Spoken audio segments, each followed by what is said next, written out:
ഓം ശാന്തി. ജൈസാ പാനി വൈസാ വാണി എന്ന് ഹിന്ദിയിലൊരു ചൊല്ല് പറയാറുണ്ട്. എങ്ങനെയുള്ള വെള്ളം കുടിക്കുമോ അതുപോലൊരു മനുഷ്യൻ്റെ മനസ്സാകും അത്രേ. അപ്പം നമ്മൾ വെള്ളം കുടിക്കുന്ന സമയത്തെക്കുറിച്ച് ആരും ചിന്തിക്കാറില്ല. പലരും ഞാൻ പറഞ്ഞ് കേട്ടിട്ടൊക്കെ ഉണ്ട്, വെള്ളം കുടിക്കുമ്പോൾ ഇരുന്ന് സമാധാനത്തിലെ വെള്ളം കുടിക്കാവുന്നൊക്കെ. പക്ഷേ ഇന്നത്തെ നമ്മുടെ ലൈഫിലൊന്ന് തിരിഞ്ഞു നോക്കിയേ, ദാഹം തോന്നിയാൽ വെള്ളം എടുത്തു വേഗം അങ്ങ് കുടിച്ച് തീർത്തു ഓടി. ഇതാണ് നമ്മുടെ ഇന്നത്തെ തിരക്ക് പിടിച്ച ലോകത്തിനൊരു സിസ്റ്റം.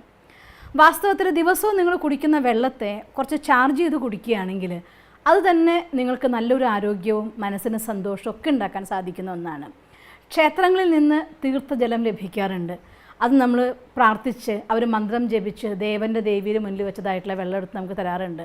എന്തുകൊണ്ടാണ് തീർത്ഥജലത്തിന് അത്രയും മഹത്വം ഉണ്ടാവുന്നത്? കാരണം ആ സമയത്ത് ചിന്തിക്കുന്നതായിരിക്കുന്ന മന്ത്രിക്കുന്ന മന്ത്രത്തിൻ്റെ ചിന്തകളുടെ ശക്തിയാണ് ആ ജലത്തിനെ ശക്തമാക്കി മാറ്റുന്നത്. പുരാണങ്ങളിൽ കഥകളിൽ കേട്ടിട്ടുണ്ട്, ഋഷി മുനിമാർ അവരുടെ കമണ്ഡലുവിൽ നിന്നുള്ളതായിട്ടുള്ള വെള്ളം എടുത്ത് ജപിച്ചെറിഞ്ഞു, അങ്ങനെ രോഗിയുടെ രോഗം മാറ്റി. ശാപം കൊടുക്കുകയാണെങ്കിലും ഇന്നതാവട്ടെ എന്ന് പറഞ്ഞപ്പോൾ അതായിപ്പോയി എന്നൊക്കെ. ഇന്നതാവട്ടെ എന്ന് പറഞ്ഞാൽ ആവുമില്ലേ, അതവിടെ നിൽക്കട്ടെ.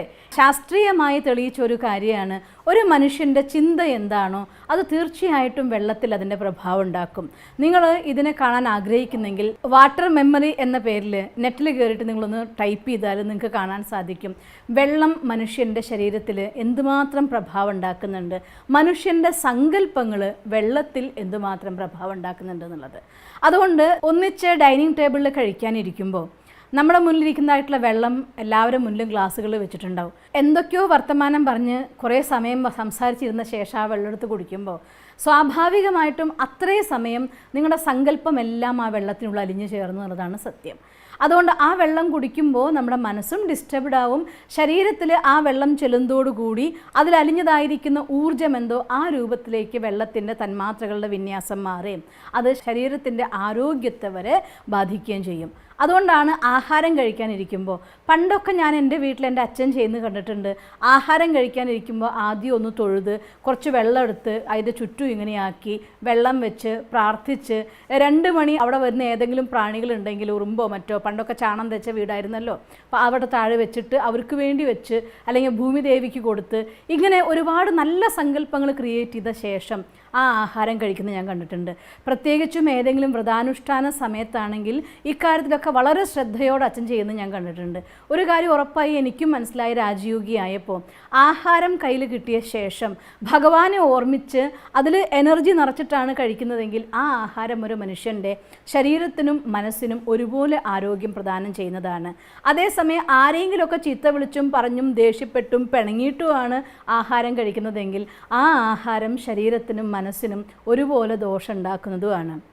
ആഹാരവും വെള്ളവും അതൊരു പ്രത്യേകിച്ചും മെയിനായിട്ട് വളരെ വേഗം വൈബ്രേഷൻ അബ്സർബ് ചെയ്യാൻ കപ്പാസിറ്റി ഉള്ള ഒന്നാണ് വെള്ളം. അതുകൊണ്ട് നിങ്ങളുടെ വീട്ടിലുള്ള ആളുകളുടെ മനസ്സിനെ ശുദ്ധമാക്കാൻ വേണ്ടി കൂടി വെള്ളത്തെ നന്നായിട്ട് പോസിറ്റീവായിട്ട് എനർജി എടുത്ത് കഴിയുമെങ്കിൽ കുറച്ച് സമയം മെഡിറ്റേറ്റ് ചെയ്ത്, നിങ്ങൾക്ക് നല്ല ക്ഷീണം തോന്നുന്നുണ്ടെങ്കിൽ കുറച്ച് വെള്ളം എടുക്കുക, ഒരു 10 മിനിറ്റ് സമയം മെഡിറ്റേറ്റ് ചെയ്യുക. മെഡിറ്റേറ്റ് ചെയ്യുമ്പോൾ നിങ്ങളുടെ എനർജി സ്പ്രെഡ് ചെയ്യിക്കാനുള്ള നല്ല പോയിൻ്റാണ് ഭ്രൂമധ്യം. ആ ഭ്രൂമധ്യത്തിലൂടെ എനർജി ആ വെള്ളത്തിലേക്ക് നിറയുന്നതായി സങ്കല്പിക്കുക. ആ എനർജി നിറഞ്ഞ ഓരോ കോശങ്ങളും ഭഗവാന്റെ കിരണങ്ങൾ കൊണ്ട് അഥവാ പോസിറ്റീവ് വൈബ്രേഷൻസ് കൊണ്ട് തുടിക്കുന്ന ജീവനുള്ള വെള്ളത്തെ കുടിച്ചാൽ ക്ഷീണം വരെ മാറ്റാൻ പറ്റും, രോഗത്തെ ഇല്ലാതാക്കാൻ പറ്റും. പലപ്പോഴും ഞാനിത് പ്രാക്ടീസ് ചെയ്ത് നോക്കാറുണ്ട്.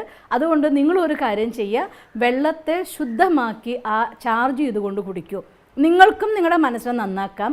അതുപോലെ വീട്ടിൽ വരുന്ന ആർക്കെങ്കിലും നമ്മൾ വെള്ളം കൊടുക്കുന്നുണ്ടെങ്കിൽ ആ വെള്ളം എടുത്ത് അവരുടെ അടുത്ത് എത്തനേക്കാൾ മുന്നുള്ള സമയം അതിൽ ഫുൾ പോസിറ്റീവായിട്ടുള്ള ഹാപ്പിനെസ്സിൻ്റെ വൈബ്രേഷൻ നിറച്ചിട്ട് കൊടുത്താൽ വരുന്ന ആളുകളുടെ മനസ്സിനും തണുപ്പ് കിട്ടും, അവരുടെ ശരീരത്തിന് അത് ആരോഗ്യദായകമാവും. വീട്ടിലെ ഓരോ അംഗങ്ങളും പരസ്പരം ഇത്തരത്തിൽ എനർജി എടുക്കുകയും കൊടുക്കുകയും ചെയ്യുന്ന രീതിയിൽ നമ്മുടെ വീട്ടിലെ അംഗങ്ങളെല്ലാം ശ്രദ്ധിക്കുകയാണെങ്കിൽ ആഹാരം അമൃത് പോലെ പ്രവർത്തിക്കാനായി തുടങ്ങും. പിന്നെ വേറൊരു കാര്യം കൂടെ നമ്മൾ ശ്രദ്ധിക്കാനുള്ളത്, വീട്ടിൽ TV വെച്ചിട്ട് ആ TVയുടെ സൗണ്ടിൻ്റെ ഉള്ളിൽ വൈബ്രേഷൻ്റെ ഉള്ളിൽ ആഹാരം കഴിക്കരുത്.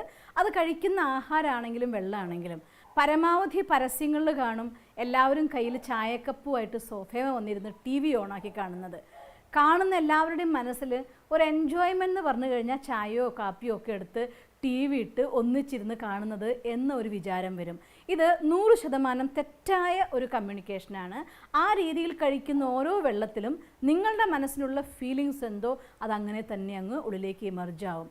അതുകൊണ്ട് നിങ്ങളുടെ ആരോഗ്യം, മനസ്സിൻ്റെയും ശരീരത്തിൻ്റെയും ആരോഗ്യത്തെ നന്നാക്കി നിർത്താൻ വേണ്ടി ആഹാരം കഴിക്കുമ്പോൾ, വെള്ളം കുടിക്കുമ്പോൾ ഭഗവാന്റെ ഓർമ്മയിൽ കഴിച്ചാൽ അത് അമൃതാവും, അത് ശക്തിയാവും. നിങ്ങൾക്ക് ഡോക്ടർക്ക് പൈസ കൊടുക്കുന്നതിൻ്റെ അളവ് കുറയ്ക്കാൻ പറ്റും. നല്ല സന്തോഷം മനസ്സിനുണ്ടാവും. അതുകൊണ്ട് ഇക്കാര്യത്തിലൊന്ന് ശ്രദ്ധിക്കും എന്ന് പ്രതീക്ഷിച്ചുകൊണ്ട് ഞാൻ എൻ്റെ വാക്ക് നിർത്തട്ടെ. ഓം ശാന്തി.